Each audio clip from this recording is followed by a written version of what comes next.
भारत का चंद्रयान-3 मिशन चांद को फतह करने के लिए रवाना हो चुका है। 14 जुलाई 2023 के दिन दोपहर के 2:35 पर बाहुबली चंद्रयान-3 ने श्रीहरिकोटा के सतीश धवन स्पेस सेंटर से एक सफल उड़ान भरी और अब चंद्रयान-3 अंतरिक्ष में पहुंचकर धरती के आसपास इलिप्टिकल रूट में एंट्री ले चुका है, जिसमें सफर करते हुए स्पेसक्राफ्ट धीरे धीरे पृथ्वी से दूर और चांद के पास जा रहा है। लेकिन अब इसका आगे का सफर इतना आसान नहीं होने वाला और इस सफर में सबसे मुश्किल है इसका आखिरी पड़ाव, जिसमें ये 23 या 24 अगस्त के दिन चांद के दक्षिणी ध्रुव पर सॉफ्ट लैंडिंग करने की कोशिश करेगा। और इसी प्रयास में साल 2019 में चंद्रयान-2 का मिशन असफल हुआ था। तो अब सवाल आता है कि आखिर क्यों चांद पर जाना इतना भयानक है और नासा के वैज्ञानिकों ने चांद पर ऐसा क्या देखा कि 70 दशक में चांद पर जीत हासिल करने वाले नासा ने अचानक से अपने सारे मून मिशंस बंद कर दिए। इस वीडियो में हम चांद से जुड़ी इन्हीं रहस्यमयी बातों से पर्दा उठाएंगे, साथ ही आपको चंद्रयान-3 के बारे में भी कुछ नया और अनोखा बताएंगे। तो पूरा वीडियो देखिएगा। दोस्तों, सतह से चंद्रमा की पूरी तरह से गोलाई दिखाई देती है, लेकिन वास्तव में चांद भी पृथ्वी की तरह अंडाकार है। चांद की सतह पर बेहद स्थिर और हल्का वायुमंडल मौजूद है। ये तो आप जानते ही होंगे कि साल 2009 में चंद्रयान-1 मिशन ने चांद पर पानी की खोज की थी, लेकिन आपको बता दें कि चांद की सतह पर पानी लिक्विड फॉर्म में मौजूद नहीं है, बल्कि इसके बड़े बड़े और बेहद ठंडे क्रेटर्स बर्फ के रूप में मौजूद हैं। साथियों, चांद से जुड़ी ये रहस्यमयी बात ये भी है कि स्विट्जरलैंड की यूनिवर्सिटी ऑफ बेसल ने अपने एक अध्ययन में ये बात खोज निकाली थी कि चंद्रमा पृथ्वी पर रहने वाले लोगों की नींद पर भी असर डालता है। कहा जाता है कि जहां अमावस के दिन लोग काफी अच्छी नींद कर पाते हैं, वहीं पूर्णिमा पर उन्हें कम नींद आती है। हालांकि विज्ञान ने इस बात को पूरी तरह से एक्सेप्ट नहीं किया और आज भी कुछ वैज्ञानिक इस बात पर अध्ययन कर रहे हैं। दोस्तों, चांद की जमीन काफी ऊबड़-खाबड़ है और इसमें कई बड़े बड़े क्रेटर यानी गड्ढे मौजूद हैं, जो इतने बड़े हैं कि पिछले करोड़ों सालों से इनके अंदर सूरज की रोशनी तक नहीं पहुंच पाई है। इनमें से सबसे बड़ा गड्ढा चांद के दक्षिणी ध्रुव में मौजूद है। एटकेन बेसिन नाम के इस गड्ढे का डायामीटर 2500 किलोमीटर और गहराई तो इतनी ज्यादा है कि इसमें एक के ऊपर एक करके 10 बुर्ज खलीफा समा जाए। जी हाँ, इस गड्ढे की गहराई 8.2 किलोमीटर के आसपास है और ये पूरे सोलर सिस्टम के सभी ग्रहों और उपग्रहों में मौजूद गड्ढों में सबसे बड़ा गड्ढा है। माना जाता है कि चांद के इन क्रेटर्स में पानी छुपा हो सकता है, और वो भी थोड़ा बहुत नहीं बल्कि पूरे 100 मिलियन टन। इसके अलावा यहाँ hydrogen, ammonia, methane, sodium, mercury और सिल्वर जैसे मूल्यवान संसाधनों का खजाना मौजूद हो सकता है, जिसकी खोज करने के लिए ही चंद्रमा पर चंद्रयान-3 मिशन को भेजा गया है। साथियों, साल 1959 में रशिया के स्पेसक्राफ्ट ने पहली बार चांद पर लैंडिंग की थी, जिसके बाद अमेरिका ने भी कई मून मिशन किए और 20 जुलाई 1969 के दिन नासा के अपोलो 11 मिशन के दौरान एस्ट्रोनॉट नील आर्मस्ट्रॉन्ग और बज एल्ड्रिन ने चांद पर पहली बार कदम रखा था। जिसके बाद नासा ने कई मून मिशन किए थे और अपने कुल 12 एस्ट्रोनॉट्स को चांद पर भेजा। एस्ट्रोनॉट्स ऐसे व्यक्तियों को कहते हैं जो पृथ्वी के वायुमंडल से ऊपर जाकर अंतरिक्ष यानी चांद पर जाकर रिसर्च करें। लेकिन दिसंबर 1972 में अपोलो 17 मिशन के बाद नासा ने अचानक से इंसानों को चांद पर भेजना बंद कर दिया, जिसके लिए उन्होंने ये कारण दिया कि चांद पर फिलहाल ऐसा कुछ नहीं है जिसकी रिसर्च की जा सके। लेकिन कुछ लोगों का ये भी कहना था कि नासा ने असली कारण को छिपाया है।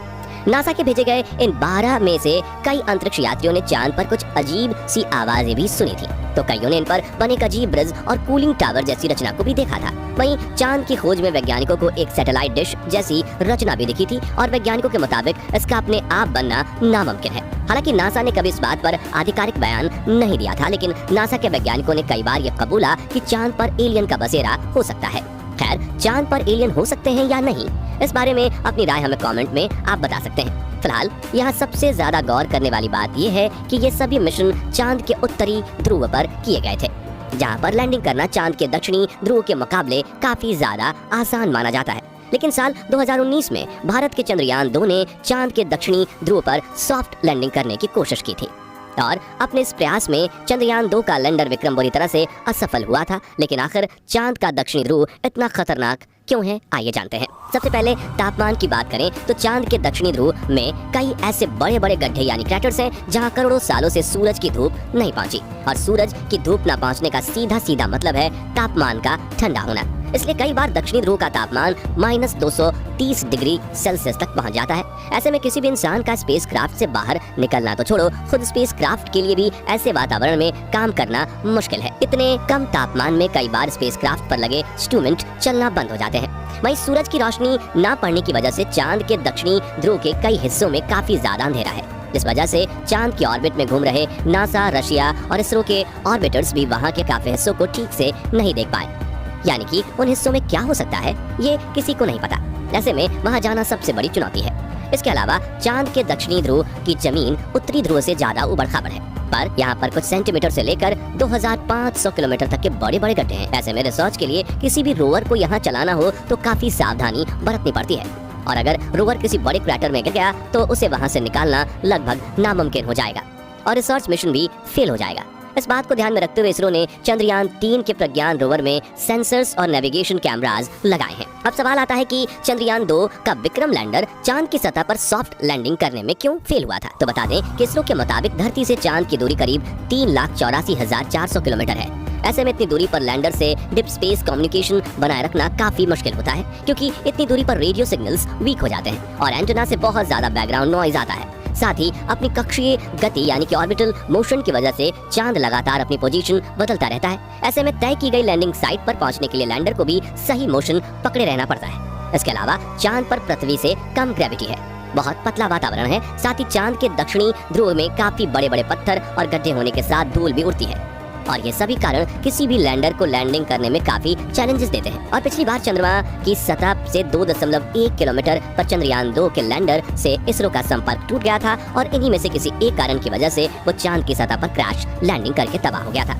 लेकिन पिछली बार आई मुसीबत से सीख लेकर इसरो ने चंद्रयान 3 के लैंडर विक्रम को पहले से ज्यादा एडवांस्ड और पावरफुल बनाया है। जैसे कि चंद्रयान 2 के विक्रम लैंडर में 5 थ्रस्टर्स थे, लेकिन चारों तरफ सही संतुलन बनाए रखने के लिए चंद्रयान 3 के लैंडर में बड़े और एडवांस 4 थ्रस्टर्स लगाए गए हैं। इसके अलावा इस बार के विक्रम लैंडर में लेग्स को बड़ा और मजबूत कर दिया गया है। साथ ही इसकी फ्यूल स्टोरेज कैपेसिटी को भी बढ़ाया गया है। वहीं इसमें लगे कम्युनिकेशन डिवाइस भी एडवांस्ड और तकनीक का इस्तेमाल कर रहे हैं, जिससे ये इस बार लैंड कर इसरो से संपर्क ना तोड़े।